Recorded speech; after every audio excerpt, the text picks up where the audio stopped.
الله الرحمن الرحيم. Kita bersyukur kepada Allah dengan mengucapkan Alhamdulillahi Rabbil Alamin. Berselawat kepada Rasulullah dengan mengucapkan Allahumma salli ala Sayyidina Muhammad wa ala ali Sayyidina Muhammad. Allahumma salli wa sallim wa barik alaih. Yang sama-sama kita hormati Bapak Ketua beserta seluruh pengurus Masjid Al-Qalam, hadirin hadirat, muslimin muslimat, alim ulama, cerdik pandai, tokoh masyarakat. InsyaAllah kita semua dimuliakan Allah Subhanahu wa ta'ala. Amin ya rabbal alamin. Judul kita subuh ini sebagaimana tertulis, untuk apa kita hidup. Itulah agaknya yang dibicarakan ibu-ibu di atas sampai ribut betul. Untuk apa kita ini hidup?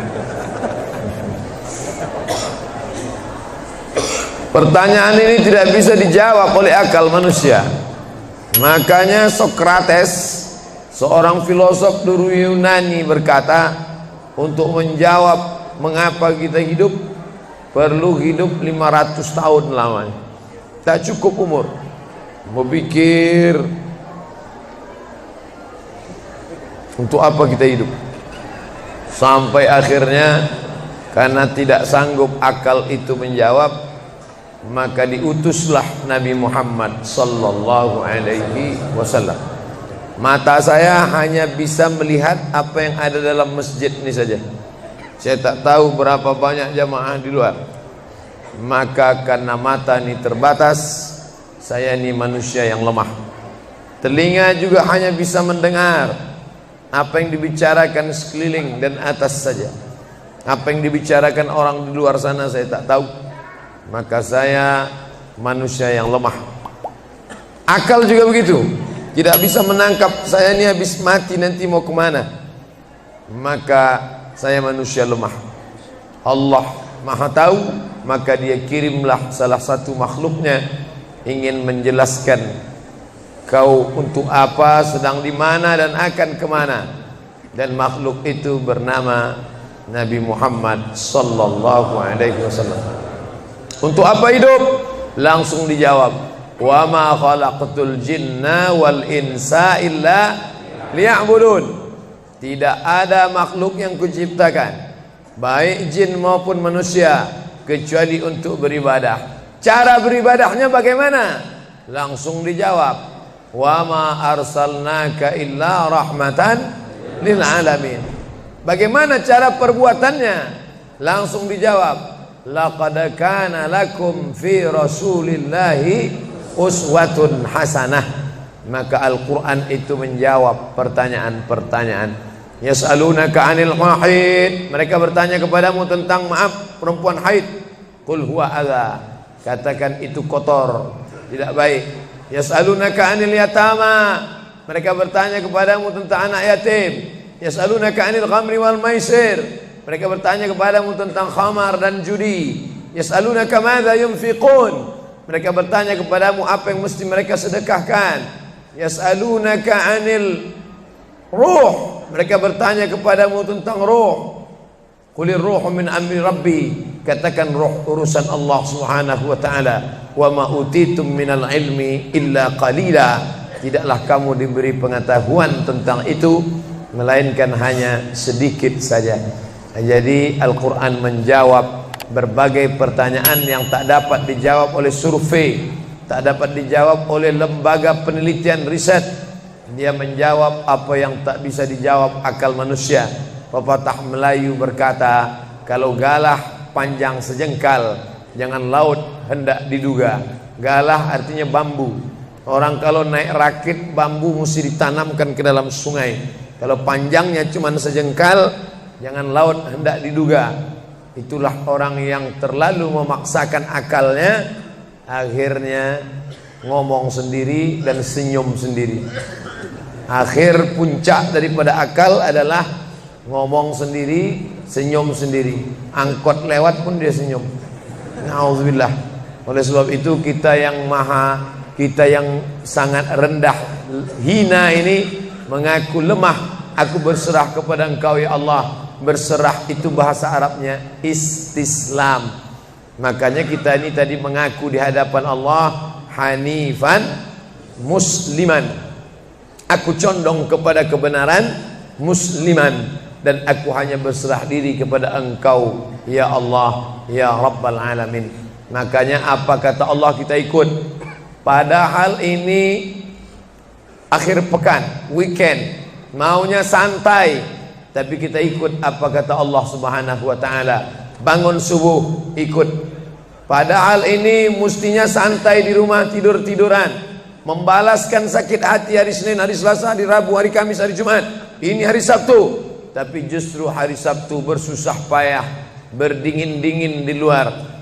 Bahkan kabarnya jam 3 sudah ada yang datang ke masjid ini. Bahkan ada yang mabit di samping danau. Bayangkan itu. Orang mabit di Musdalifah, yang mabit di samping danau. Oleh sebab itu maka ini apa yang membuat makhluk ini bisa begini? Itu semua adalah orang-orang yang mengerti untuk apa kita hidup.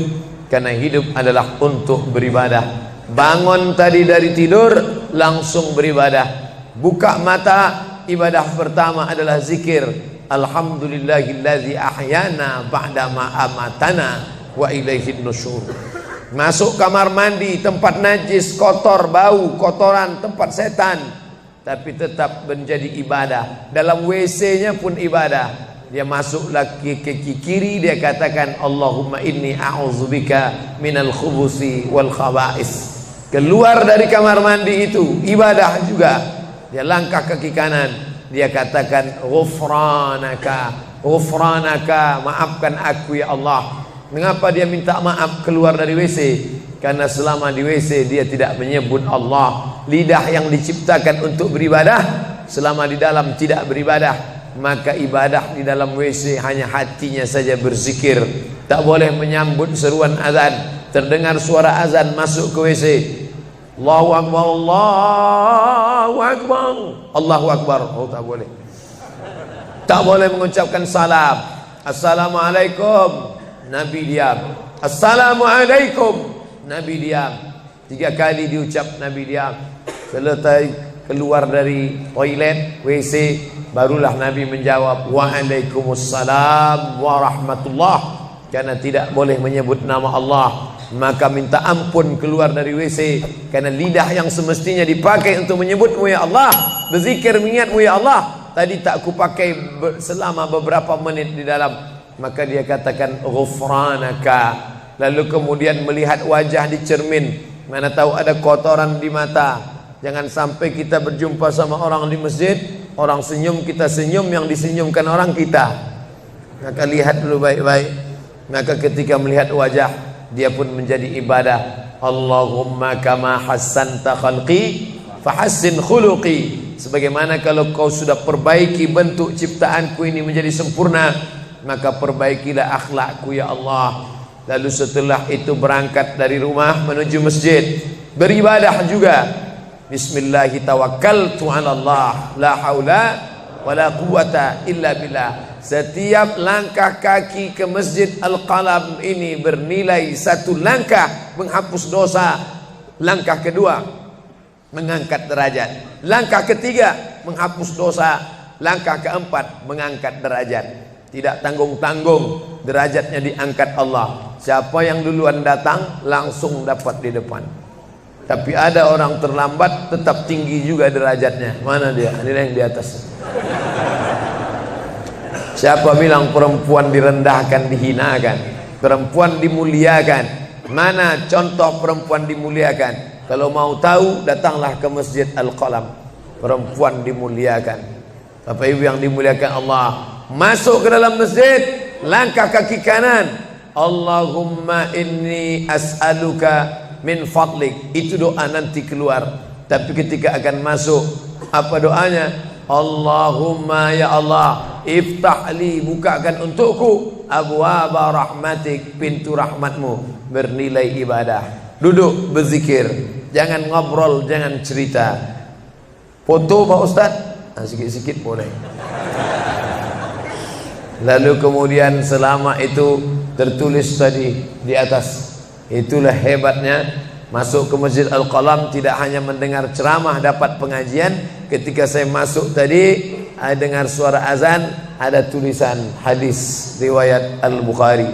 Siapa yang mendengar seruan azan lalu menyambut seperti bunyi yang diucapkan muazzin, kecuali pada hayya 'alas shalah hayya 'alal falah, dia baca la haula wala quwata illa billah, ditutup dengan doa wasilah. Allahumma rabba hadhihi da'wati tammah wassalatil qa'imah, dimintakan untuk Nabi Muhammad, ati sayyidana Muhammadanil wasilah wal fadilah wasyarafa wad darajatal aliyatar rafi'ah. Yang kelima, wa ba'athullahumma maqaman mahmuda alladhi wa'adtah innaka la tukhliful mi'ad. Maka kata Nabi, halat laku syafaati yaumal qiyamah, layaklah dia mendapat syafaatku hari kiamat. Makanya selama duduk di depan tadi tak ada satupun yang ngobrol, semuanya menyambut seruan azan. Allahu Akbar, Allahu Akbar, Allahu Akbar, Allahu Akbar. Ada kawan sebelah ngajak ngobrol, gimana bro program mancing kita? Allahu Akbar, Allahu Akbar. Nah, cerita tak tentu arah. Ini kita sedang beribadah kepada Allah Subhanahu wa ta'ala. Lalu kemudian selesai azan, salat sunat yang balasan pahalanya khairum minad dunya wa ma fiha, lebih baik daripada dunia dan seisinya. Apa itu? Qabliyah subuh. Sampai-sampai andai terlambat qabliyah subuh, tetap boleh dilaksanakan setelah subuh. Habis salat subuh barulah dilaksanakan qabliyah subuh. Tapi kalau sudah sama-sama ngaji, tapi kalau nanti pulang kampung, justru sekarang orang di kota ngaji, di kampung tidak ngaji. Zaman dulu di kampung ngaji, di kota tidak ngaji. Sekarang dunia sudah mau kiamat. Di kampung orang ngaji, di kampung orang tidak ngaji. Kenapa? Parabola masuk desa. Oleh sebab itu maka kalau di kampung itu tidak ada pengajian, mereka tidak tahu bahwa qabliyah subuh diganti setelah subuh. Nanti pas mau bulan puasa pulang kampung, jangan qabliyah subuh setelah subuh.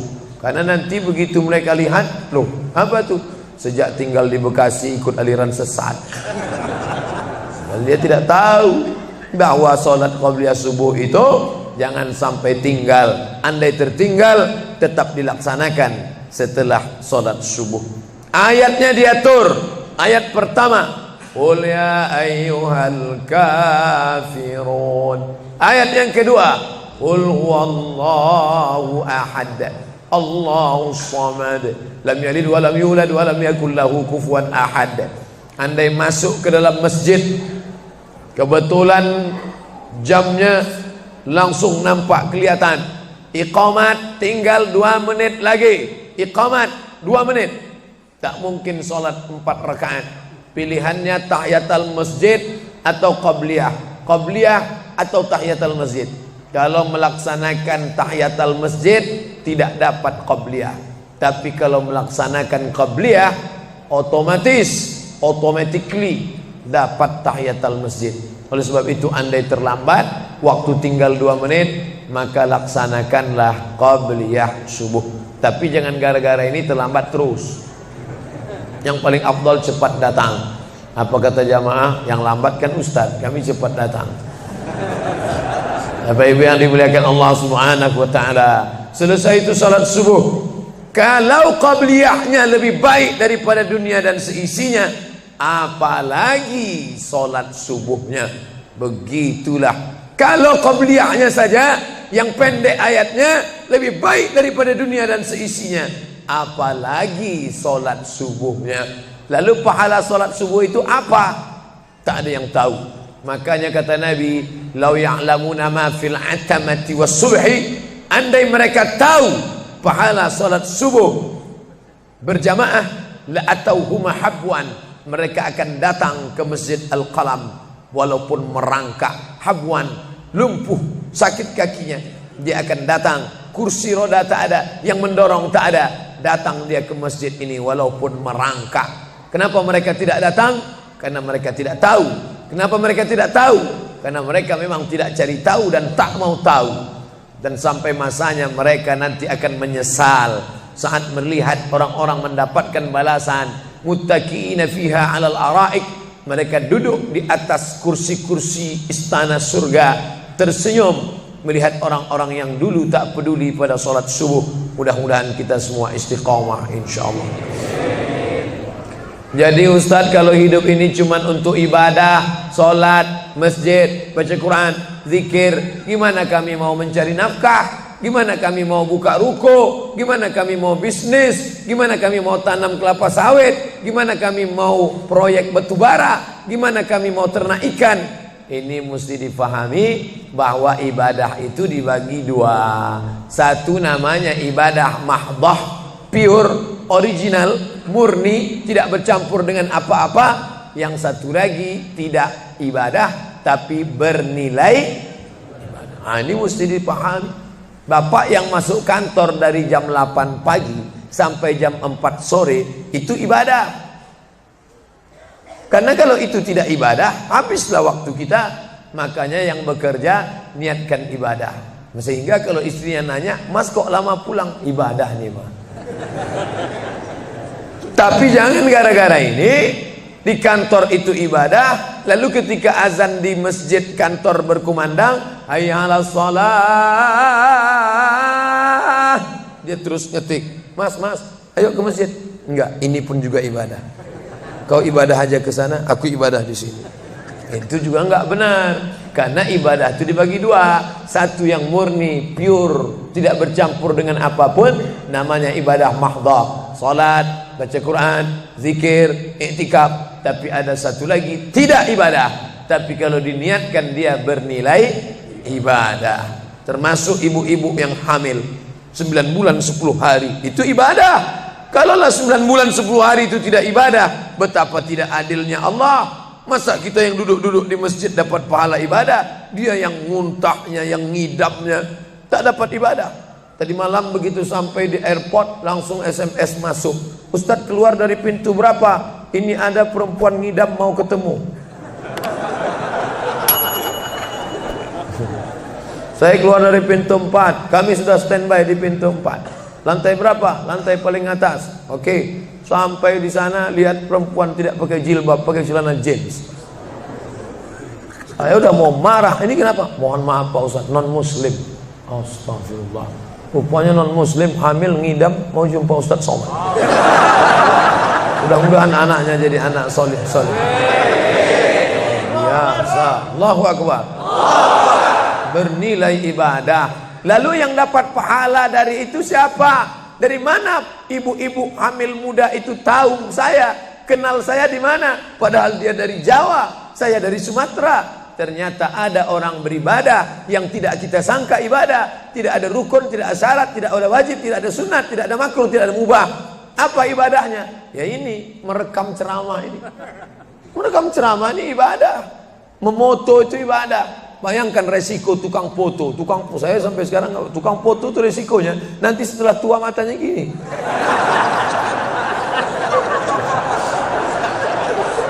Tapi kalau mereka niatkan ikhlas untuk ibadah, maka insya Allah sehat walafiat. Ini sampai sekarang yang banyak moto-moto ustadz itu mana ada, matanya tetap aja sehat. Kenapa? Karena diniatkannya untuk ibadah. Hidup ini kalau berniat ibadah tidak ada capeknya, tidak ada lelahnya. Kenapa? Karena mengharapkan balasan dari Allah. Ilahi anta maksudi wa ridhaka matlubi. Yang kumaksud hanya Engkau ya Allah, dan ridhamu lah yang kucari. Suatu ketika saya sampai di sebuah kabupaten kota, saya tanya ke Pak Bupati, "Pak, ya, kenapa Bapak buat pengajian untuk PNS hari Kamis pagi? Pagi Kamis buat pengajian tabligh akbar.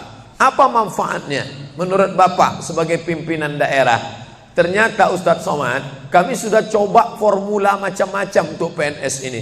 Pertama kami undang motivator dari Jakarta. Akhirnya di gedung hotel dengan biaya mahal. Lalu kemudian dengan infokus, suara menggelegar. Semangat, semangat, semangat. Keluar dari situ lesu. Motivatornya pulang, pegawai letoy. Akhirnya kami buat undang tentara dengan bapak polisi, baris berbaris, siap, siap. Pak polisi pulang, nggak siap lagi.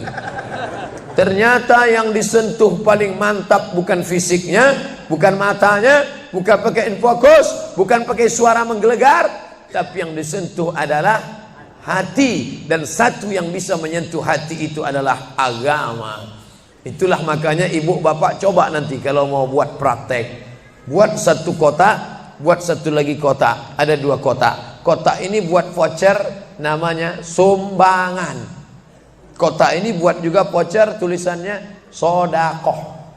Lihat mana yang paling banyak diambil umat Islam, sumbangan apa sodakoh? Sodakoh, padahal nilainya sama. Sumbangan 100.000, sodakoh 100.000. Bapak ibu silakan ambil untuk anak yatim fakir miskin kita. Pasti voucher yang paling banyak diambil adalah sodakoh. Kenapa? Karena mereka menganggap sumbangan tak ada pahalanya, karena bukan bahasa Arab. Apa dia? Sumbangan. Enggak ada dalam Quran. Ya ayyuhalladzina amanu, sumbangan.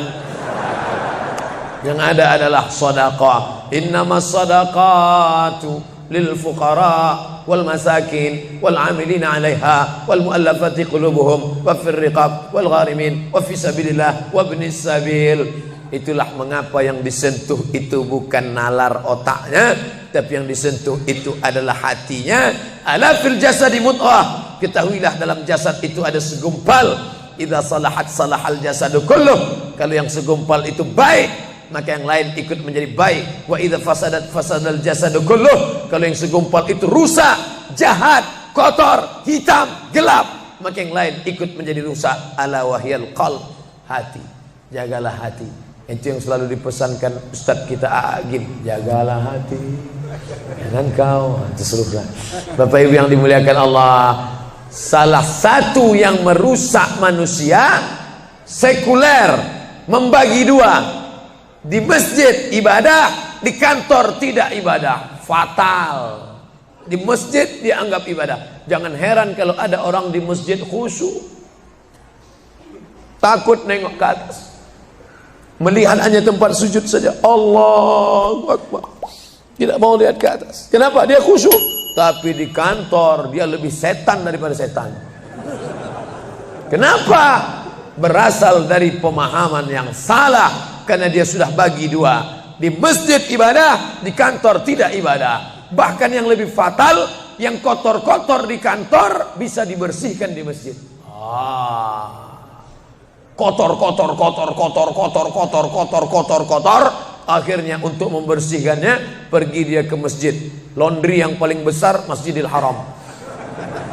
Sampai di sana nangis di pintu Ka'bah. Ya Allah, dah selesai bersih. Enak aja. Bukan begitu ajaran Islam. Labbaik Allahumma labbaik, labbaik Allahumma labbaik. Apa kata malaikat? La labbaik wala sa'daik. Kau tidak dapat panggilan, kau tak dapat kebahagiaan, kau tak dapat haji mabrur, kau tak dapat surga. Zaduka haram, karena kau berangkat dengan uang haram. Oleh sebab itu pemahaman Islam mesti utuh. Semua adalah ibadah. Kalaulah gerak tidak ibadah, betapa menyakitkannya bapak-bapak polisi di jalan raya kena panas terik, padahal dia tidak ada penutup kepala di atas, berkeringat berpeluh. Mereka tetap merasakan itu sebagai ibadah. Tentara yang membela negara, angkatan laut di perbatasan sana, datang kapal-kapal perompak dari Thailand ingin mengambil ikan kita, tenggelamkan. Itu kalau tidak nilai ibadah, dia takut. Jangan-jangan sebelum kita tenggelamkan, kita duluan ditembaknya tenggelam. Maka itu mesti ada nilai ibadah di dalamnya. Itulah yang membangkitkan semangat jihad. Jamaah bertanya, Ustadz kemarin dari Jambi, terus kemudian terbang ke Miri, besok baru pulang ke Pekanbaru. Apa Ustadz? Saya lihat Ustadz dari tadi mengantuk saja. Iyalah, sampai tadi malam ke hotel jam 12, baru tidur jam 1 karena ada yang mau ditulis. Jam 3.30 sudah bangun ceramah. Tapi begitu berjumpa dengan jamaah orang ramai, bangkit semangat. Habis ceramah ini tanya jawab, semangat lagi. Habis itu baru lesu. Dan tidurnya itu pun ibadah. Bayangkan tidurnya itu ibadah. Itulah mengapa banyak orang pengajian sambil Ustadz menyindir ya? Tidak. Saya termasuk ustadz yang tidak pandai menyindir. Saya termasuk ustadz kalau dipesan request untuk menyindir, saya tidak pandai. Kenapa? Karena saya pernah menyindir orang. Ustadz, tolong ustadz sindirkan. Ini ada jamaah yang sudah sedekah tapi mengambil uangnya kembali. Siapa yang bersedekah mengambil uangnya kembali, kal kalbil ladzi ya'udu ila qaihi, sama seperti anjing yang menjilat muntahnya kembali. Selesai pengajian, mohon maaf Pak Ustaz, yang disindir nggak datang. Oleh sebab itu tak ada gunanya sindir menyindir. Kalau mau to the point, mana orangnya face to face, langsung saja tembak 12 pas, gol. Bapak Ibu yang dimuliakan Allah, maka mesti dipahami dengan benar. Di Masjidil Haram ibadah, di rumah pun kau ibadah. Istri yang dari mulai pagi memasakkan suami, dibantu oleh pembantu membuatkan minuman, membesarkan anak, menyusukan anak 2 tahun lamanya, melahirkan, meregang nyawa ibu melahirkan anak, ibadah. Makanya kalau dia meninggal dunia saat melahirkan, matinya mati syahid. Saking senangnya suaminya mendapatkan seorang istri yang syahid, tak menangis dia. Begitu tegarnya bapak, tidak meneteskan air mata. Tidak Pak Ustaz, aku melepas seorang syahid, 3 syahid lagi siap menanti. Peace, damai. Biasanya ibu-ibu kalau bawa cerita ini, kalau gini pulang aja lah kita kan. Nah, bercanda, serius sekali. Nah, tapi yang saya katakan tadi itu semuanya ibadah badan. Melangkah dari rumah, ibadah badan. Membukakan mata, ibadah badan. Mendengar ceramah, ibadah badan. Membaca Quran, ibadah badan. Berzikir, likulli sulama minkum sadaqah. Setiap tulang-tulang sendi ada sedekahnya. Subhanallah, subhanallah, subhanallah, subhanallah, subhanallah, subhanallah. Itu ibadah badan. Tapi ada bukan ibadah badan. Apa dia? Itulah yang 7 macam. Zakat, wakaf, infak, sedekah, wasiat, hibah, ghanimah. Nah, itu ibadah harta. Mana yang lebih banyak? Ibadah harta apa ibadah badan? Ibadah badan. Kalau ibadah harta tak banyak. Zakat, wakaf, infak, sedekah, wasiat, hibah, ghanimah, rampasan perang. Tapi kalau ibadah badan, setiap gerak adalah ibadah. Makanya kita mesti bergerak. Likulli harakah barakah. Setiap ada gerak pasti ada berkah. Makanya tak boleh tidak bergerak. Air sumur kalau tidak ditimba, air itu akan busuk, butek, warnanya pun tidak ada seperti minyak di atas. Mata air mesti terus berganti. Darah harus tetap mengalir, jantung harus tetap berdetak. Makanya jangan pernah kosong dari aktivitas. Fa iza farata fansab. Selesai dari satu ibadah, pindah ibadah lain. Selesai ibadah tegak, pindah ibadah ruku. Habis ibadah ruku, pindah ibadah tegak. Habis ibadah tegak, pindah ibadah sujud. Habis ibadah sujud, pindah antara 2 sujud. Selesai sudah salat, lalu kemudian puasa. Selesai puasa, lalu kemudian berzakat. Selesai zakat, lalu kemudian mengitari Ka'bah. Subhanallah walhamdulillah wa la ilaha illallah wallahu akbar. Selesai itu melontar jumrah. Selesai itu menggunting rambut. Selesai itu berzikir. Tidak pernah kosong. Sampai kapan? Sampai malaikat maut mencabut nyawa dan ucapan terakhir yang keluar dari mulut adalah la ilaha illallah. Itulah jawaban tentang pertanyaan untuk apa kita hidup di dunia. Nanti kalau ada anak, ibu, bapak, tetangga, kawan, sahabat, andai tolan bertanya, untuk apa kita ini hidup? Tak usah jawab, putarkan aja videonya. Itulah enaknya zaman sekarang. Kalau dulu mesti diingat.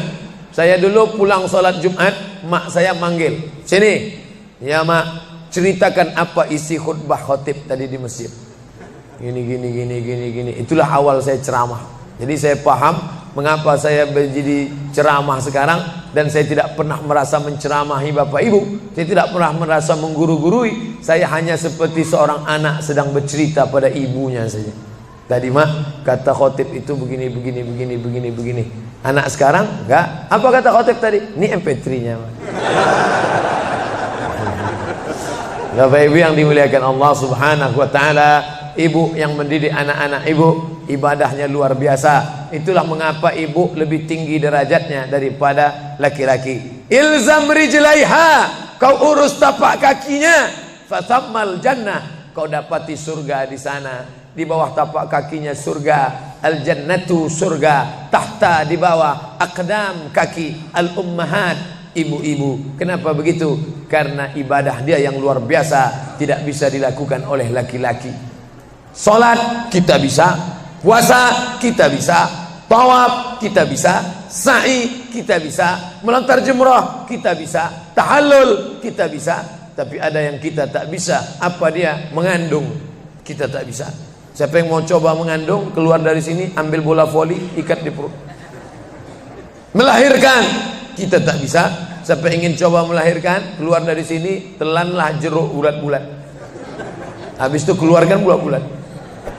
Menyusukan kita tak bisa, dan itu ibadah. Tapi bukan ibadah mahdhah. Dia tidak selevel dengan sholat, zakat, puasa, haji.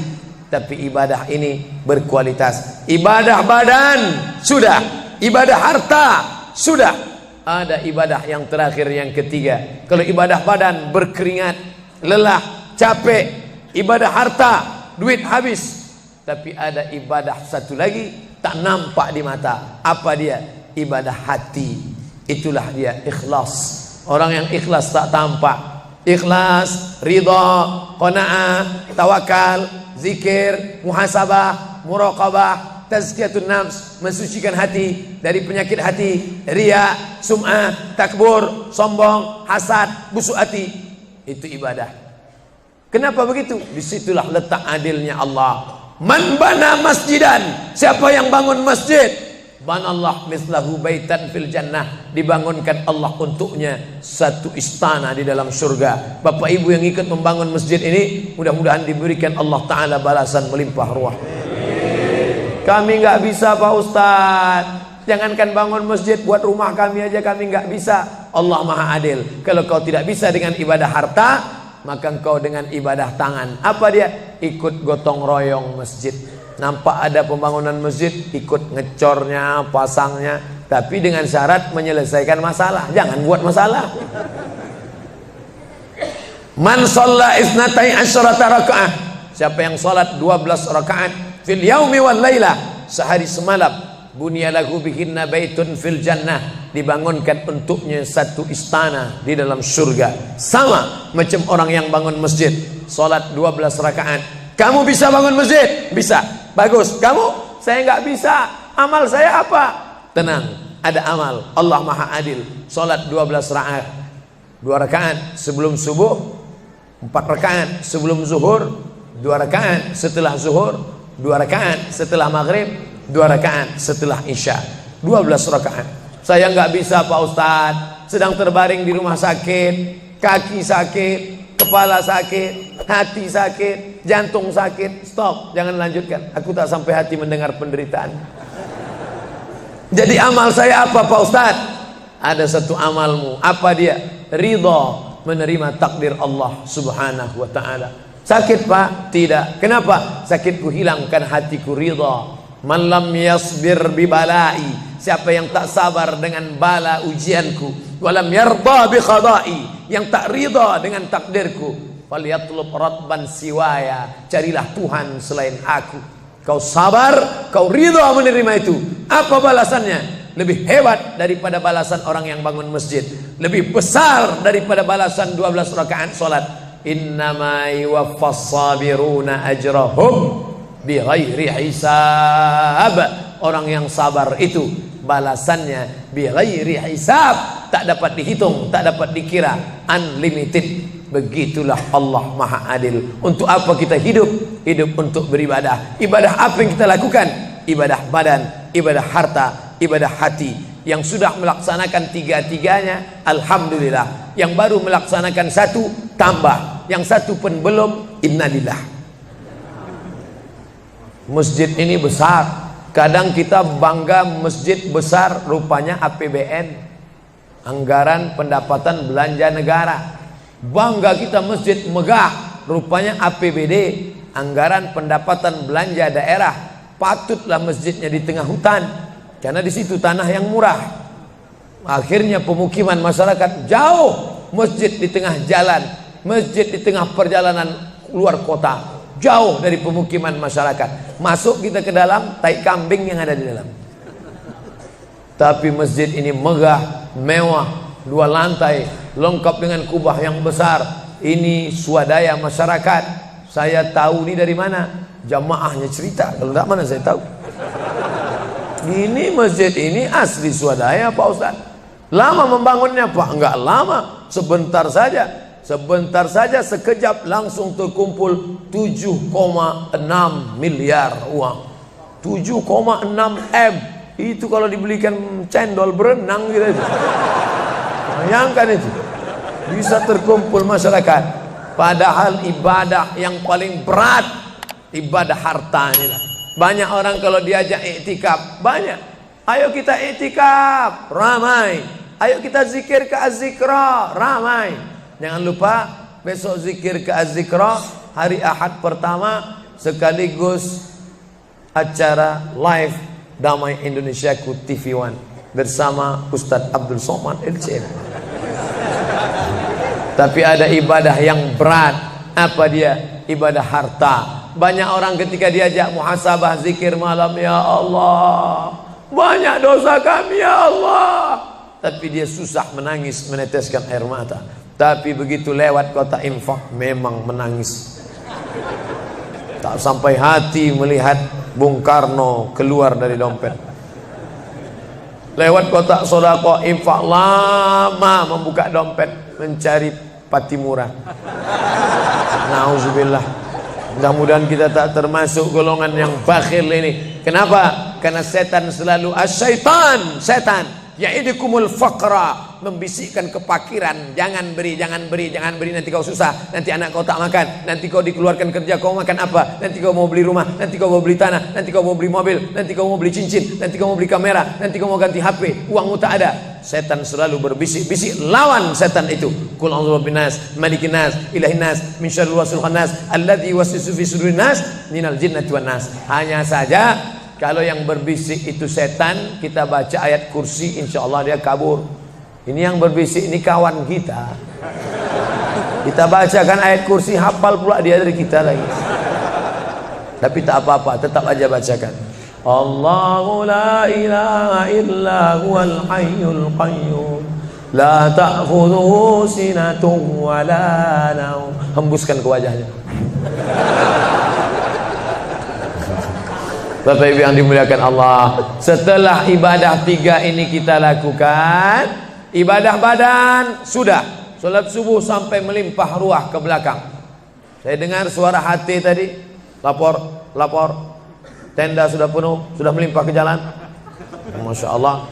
Ibadah harta sudah 7,6 M.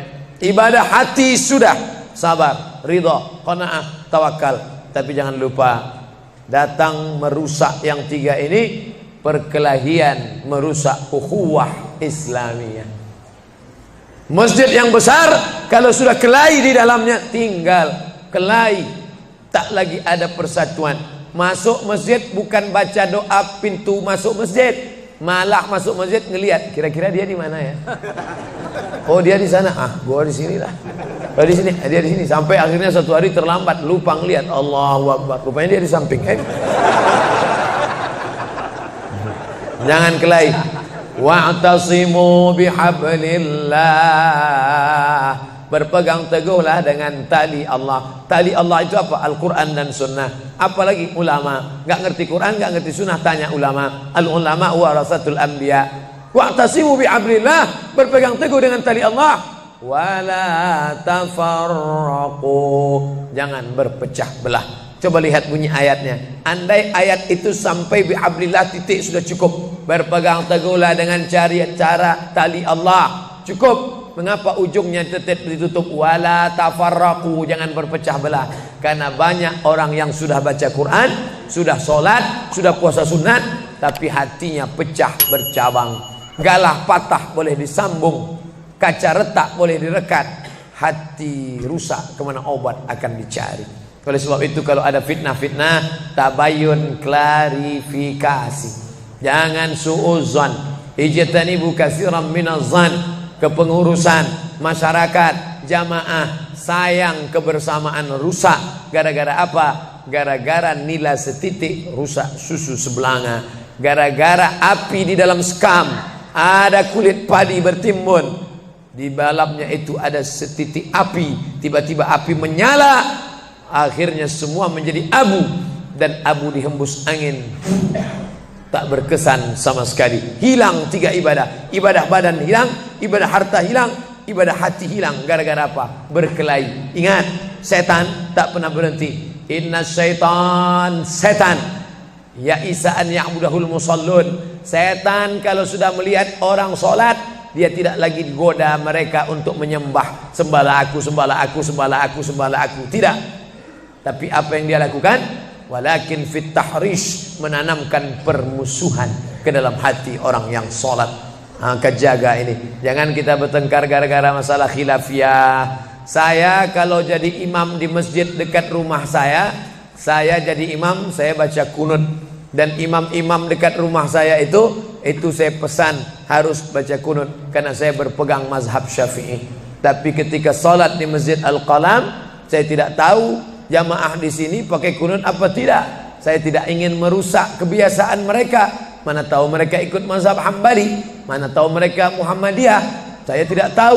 Maka ketika diminta jadi imam, Ustaz jadi imam, patuh. Saya tak mau merusak, biarlah imam tetap saja. Rupanya imam di Masjid Al-Qalam tidak baca kunut, ya saya tetap ikut sholat. Apakah perlu saya ulang sholat saya? Tidak. Sholat saya sah, karena apapun ormasmu, apapun mazhabmu, mau NU, mau Muhammadiyah, mau Perti, mau Persis, mau Al-Irsyad, mau Jamaah Tabligh, mau FPI, mau mazhab Hanafi, mazhab Maliki, mazhab Syafi'i, mazhab Hambali, semuanya sepakat sholat subuh itu wajib.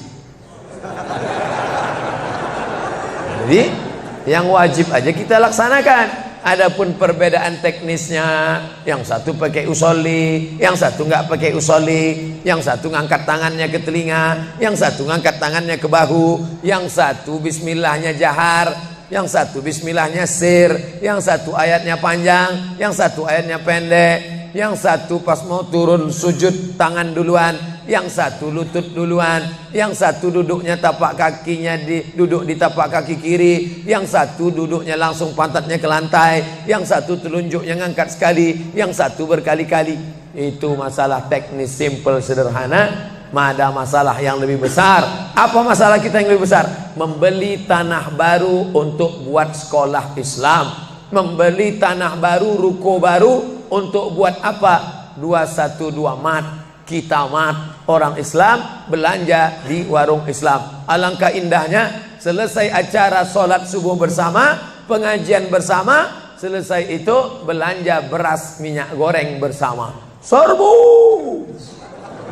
sehingga bangkitlah ekonomi umat. Berapa pegawai bisa ditampung bekerja, langsung membeli beras ke tempat-tempat tanaman masyarakat, sehingga mereka tidak menjadi korban rentenir. Musim menanam diulur, kasih pinjaman pupuk, pinjaman tanah, masa musim panen ditarik, mereka menjadi korban rentenir lintah darat, disedot darah mereka sampai kering dan mati. Kita selamatkan dengan apa? Dengan market. Masjid punya market. Saya beberapa kali meresmikan market punya masjid di Masjid Raya Batam, Masjid Agung Batam. Itu di bawahnya ada super mini market untuk menjamaah. Kemarin pulang dari Pulau Bintan, itu juga meresmikan di Dumai. Begitu juga. Nah, ini 212 Mart. Terserah namanya apa. Ada 212 Mart, ada namanya Kita Mart, atau bisa juga buat Somart. Nah, bisa juga. Bapak Ibu yang dimuliakan Allah Subhanahu wa taala, maka visi misi kita ke depan, jauh melihat ke depan, kami harus punya pusat perbelanjaan komunitas muslim, kami harus punya komplek perumahan muslim. Nah, ini semua yang akan menyelamatkan kita. Kalau sudah begitu, maka mengertilah untuk apa kita hidup, dan setelah itu kita pun mati dalam keadaan tenang. Baru anak kita bisa berkata, mari kita antar jenazah almarhum Abdul Somad menuju tempat peristirahatan terakhir. Karena memang benar-benar istirahat. Tapi berapa banyak orang tidak istirahat? Karena amal badan tak ada, amal harta tak ada, amal hati tak ada, tak pernah memikirkan masjid, tak pernah memikirkan umat, tak pernah memikirkan belanja umat, tak pernah memikirkan pendidikan anak-anak umat. Akhirnya mati yang layak untuk dia. Mari kita antar dia menuju azab pertama, akan menyusul azab